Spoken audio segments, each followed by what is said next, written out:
juga harus meluruskan ya, asam urat itu prinsipnya begini Pak. Asam urat itu larut dalam air. Jadi pada dasarnya teori asam itu asam larut dalam air. Ya. Jadi misalkan kacang ya, kita beli kacang merah di pasar, kita direbus, itu larut dalam air, itu asam uratnya akan berkurang Pak. Lain halnya kalau kita beli kacang dari toko ya, cap dua kelinci, kacang Garuda, itu namanya dengan proses pengawetan. Jadi asam urat itu prinsipnya kali sampai bubuk ya, dibuat rendang, dibuat bistik, itu asam uratnya beda. Kalau daging itu diiris-iris, dibuat sate, langsung dibakar, dibuat dendeng, dibuat apa, itu tinggi asam uratnya. Makanya makanan-makanan kalengan itu kebanyakan tinggi asam uratnya, kornet, sarden, dan sebagainya. Boleh Bapak baca literaturnya, makanan yang diawetkan itu asam uratnya tinggi. Tetapi kalau kita tahu prinsip tadi ya, tidak semua kacang-kacangan menyebabkan asam urat, tidak.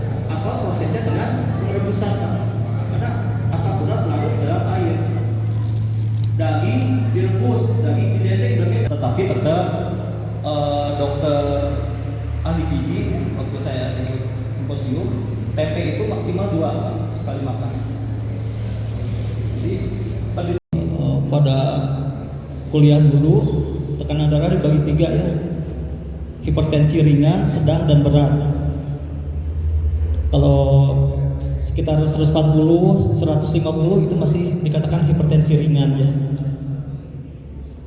Lebih dari 2 juta kasus per tahun di Indonesia ya. Jadi di masyarakat ini tekanan darah dianggap banyak ya. Sebetulnya darah tinggi itu kalau kita tahu ilmunya bukan sesuatu penyakit yang menakutkan ya. Mungkin lebih repot kalau menangani diabetes mellitus. Dapat ditangani oleh tenaga medis. Ya, jadi dokter umum juga bisa menangani ya. Membutuhkan diagnosa medis. Alatnya sederhana, tekanan darah. Tidak memerlukan uji atau pencitraan. Pencitraan itu kayak ronsen, MR gitu ya. Tidak perlu. Jadi tekanan darah dengan tensi aja udah cukup. Laboratorium juga tidak perlu ya. Menahun dapat bertahan selama bertahun-tahun atau seumur hidup. Jadi tekanan darah penderita tekanan darah tinggi bisa hidup bertahun-tahun ya, bisa panjang umur asal terkontrol. Mangga slide berikutnya. Nah ini, terima kasih Pak Haji Dedi ya, sudah banyak menambahkan gambar-gambar. Kalau saya cuma memberikan bahan-bahannya aja, tidak ada ini apa namanya gambar-gambar seperti ini. Ini langsung ya ke pencegahan dan pengendalian. Mengurangi asupan garam. Jadi kalau kemarin kelebihan gula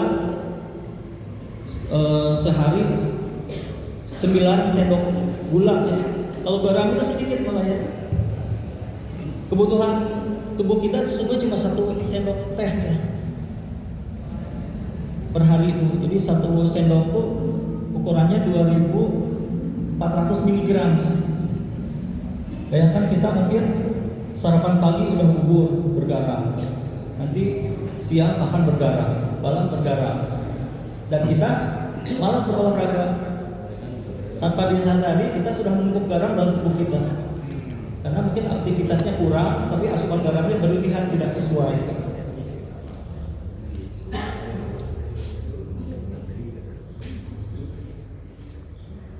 Ini langsung aja dulu. Membutuhkan diagnosa medis ya. Tekanan darah tinggi seringkali tak menunjukkan gejala ya. Karena orang udah 140, 150 tidak pusing, tidak sakit kepala ya. Dia misalkan berobat dengan penyakit lain, dengan batuk, pilek, ketika ditensi ternyata 140 atau 150, tapi dia tidak merasakan sakit kepala yang hebat gitu ya. Jadi ada kalanya tekanan darah tinggi seringkali tidak menunjukkan gejala. Seiring waktu jika tidak diobati dapat menyebabkan masalah kesehatan seperti penyakit jantung dan stroke. Nah ini penyakit jantung itu kenapa bisa terjadi? Bayangkan ya, kalau tekanan darah terus menerus dan kronis, lama kelamaan jantung akan memompa darah dengan tekanan tinggi terus menerus. Ya. Lama kelamaan akan terjadi namanya kelelahan otot jantung yang disebut kardiomiopati. Ya. Nah, lama-lama karena terjadi kelelahan otot jantung, jadi jantung sendiri akhirnya tidak bisa mengkompensasi dirinya sendiri. Terjadilah bengkak jantung. Ya. Nanti gara-gara namanya dekompensasi cordis ya, kalau disingkat dekon cordis itu akibat darah tinggi yang menahun. Ketika di ronsen, kok jantungnya bengkak gitu ya. Ini akibat tekanan darah yang tidak terkontrol atau tidak diobati. Stroke ya. Ini yang paling populer juga di bawah stroke infarkt sama stroke perdarahan. Nah, kita pokok-pokok bayangkan ya, kalau tekanan tinggi, tekanan dipompa ke dalam jantung ya. Terus darah itu kan mengalir melalui suatu seperti terowongan ya. Yang tadinya besar, makin ke perifer makin kecil, tekanan tinggi. Terus di perifer ada tekanan perifer. Nanti terjadilah namanya turbulensi. Turbulensi, nggak karuan, darah berputar-putar di situ, bisa terjadi namanya emboli. Nah, eritrosit bisa hancur di situ, ada tekanan kuat. Nah, bisa terjadi emboli. Emboli itu disitulah terjadi infarktnya. Jadi sebagian otak tidak bisa teraliri oleh darah, tidak mendapat oksigen. Akhirnya terjadilah stroke, lumpuh, tidak bisa jalan. Tapi stroke infarkt itu orangnya masih sadar. Beda sama stroke hemorrhagic stroke ya, itu stroke perdarahan. Kalau yang tadi terjadi emboli, yang kedua ini karena nggak kuat, pembuluhannya pecah. Ya. Terus ada pembuluhan otak, saya terangkan tadi, bisa stroke, bisa juga aneurisma, macam-macam ya. Maka Pak, slide berikutnya. Beberapa gejala hipertensi yang perlu diketahui, ini yang paling sering ya, ini yang lebih dari ini sebenarnya. Pusing, sakit kepala, sesak napas, sakit dada, perubahan visual seperti pengliharan tampak kurang. Kalau kemarin saya membahas akibat diabetes penglihatan kurang, itu nama penyakitnya retinopati diabetika ya. Kalau di sini sama, karena tekanan tinggi retina terganggu juga, tapi namanya retinopati hipertensif, jadi sesuai penyakitnya. Jadi penglihatan kurang ya. Ketika ditensi kok tekanan darah misalkan 170/100. Ini gejala hipertensi, sakit kepala, gelisah, bisa gelisah ya, penglihatan kabur, rasa sakit di dada, jantung berdebar-debar, pusing, mudah lelah. Mana step berikutnya? Pengobatan terdiri dari perawatan diri dan pengobatan. Pola makan sehat dengan sedikit garam. Tadi saya membacakan surat Al-Baqarah 168. Bismillahirrahmanirrahim. Ya ayyuhan nasu kulu mimma fil ardi halalan thayyiban wa la tattabi'u khutuwati syaitan innahu lakum aduwwun mubin. Wahai sekalian manusia, makanlah yang ada di bumi yang halal dan yang baik, halalan thayyiban. Jangan ikuti langkah-langkah setan, sesungguhnya setan itu musuh yang nyata bagimu. Kurang lebih seperti itu ya, Sallallahu alaihi. Jadi dalam Al-Quran pun pola makan sehat itu udah dijelaskan ya. Jadi kita tuh halal dan thayyib ya. Ini pola makan sehat. Kalau dalam bahasa gizi itu nutrisi yang sehat, itu yang baik ya.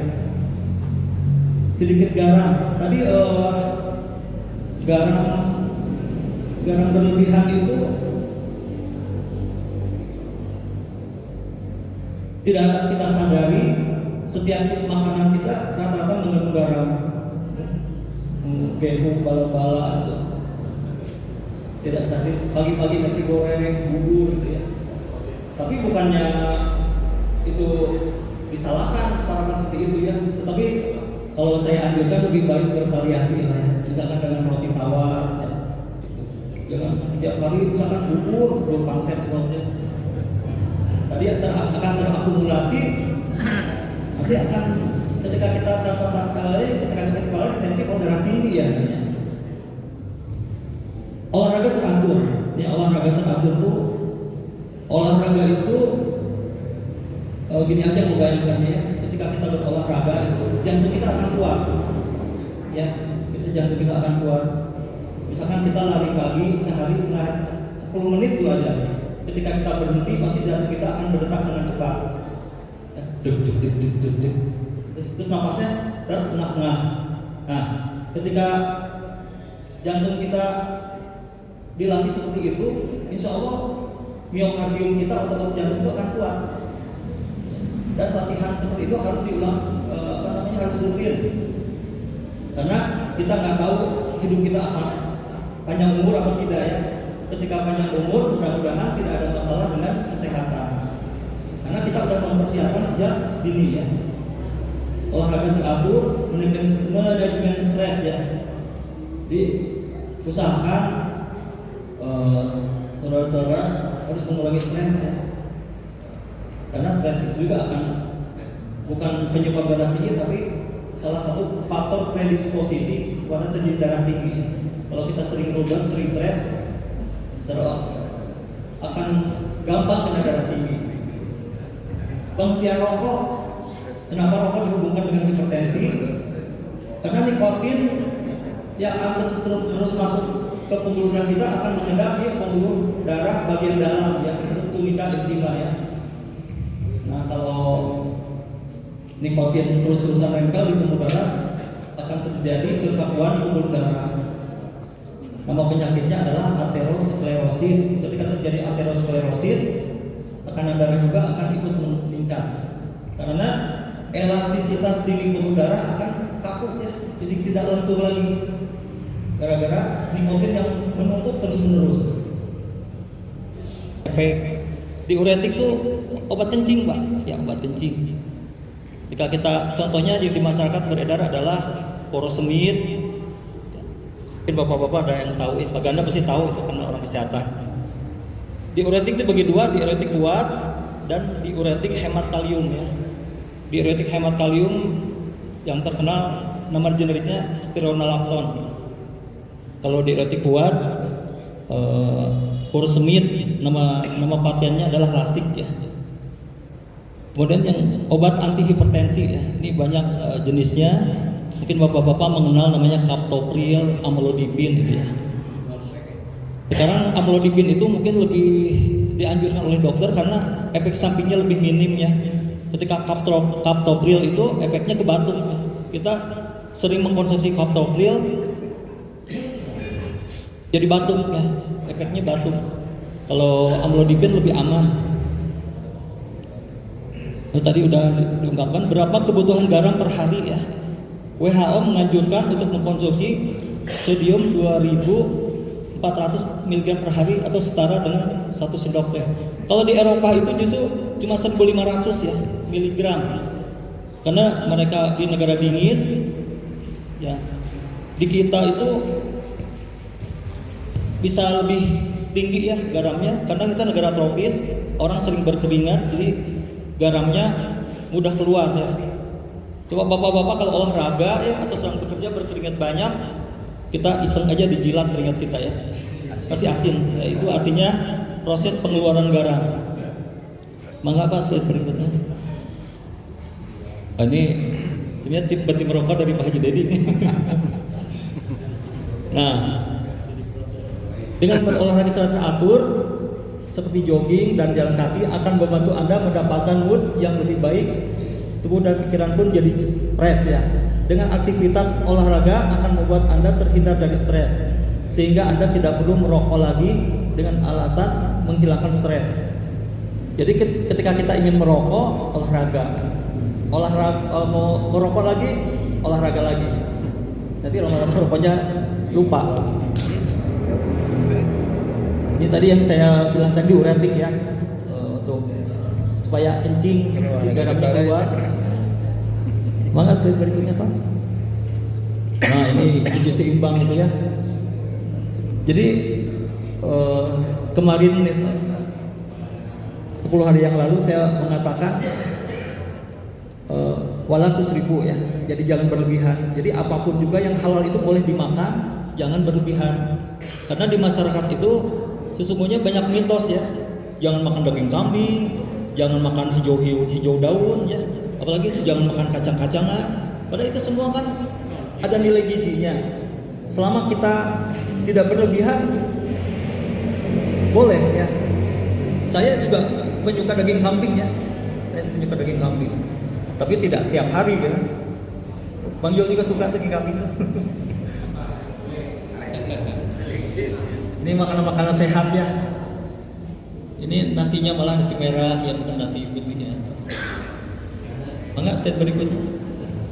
Nah ini makanan dan minum yang bisa membantu menurunkan tekanan darah. Nah sayuran hijau. Jadi kalau kita membayangkan sayuran itu, pokoknya sayur-sayuran, buah-buahan yang kita pikirkan adalah asupannya adalah zat besi dan kalium. Nah yang pada buah-buahan ini yang dominannya ada kalium. Kalium itu lawannya daripada natrium ya. Kalau natrium itu garam dapur. Ya. Makanlah 7 butir kurma ajwa di pagi hari, maka pada hari itu ia tidak akan terkena racun maupun sihir. Hadis riwayat Bukhari. Kurma rasanya manis, tidak bergaram dan tidak berminyak. Tuh. Rasulullah aja menganjurkan sarapan pagi itu tidak bergaram dan tidak berminyak. Ini saya mohon maaf kepada tukang bubur ya. Bubur itu kan bergaram, berminyak, apalagi berbensin segala macamnya.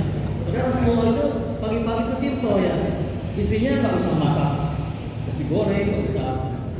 Kalau kita macam-macam, sarapan kurma cukup. Pernah pengalaman pribadi saya, suatu saat kesiangan, istri saya nggak sempat masak ya. Sarapannya kurma 3 Pak, tapi kurmanya bukan ajwa aja, agak gede-gede, sukari 3 saya. Alhamdulillah sampai maghrib saya nggak merasa lapar.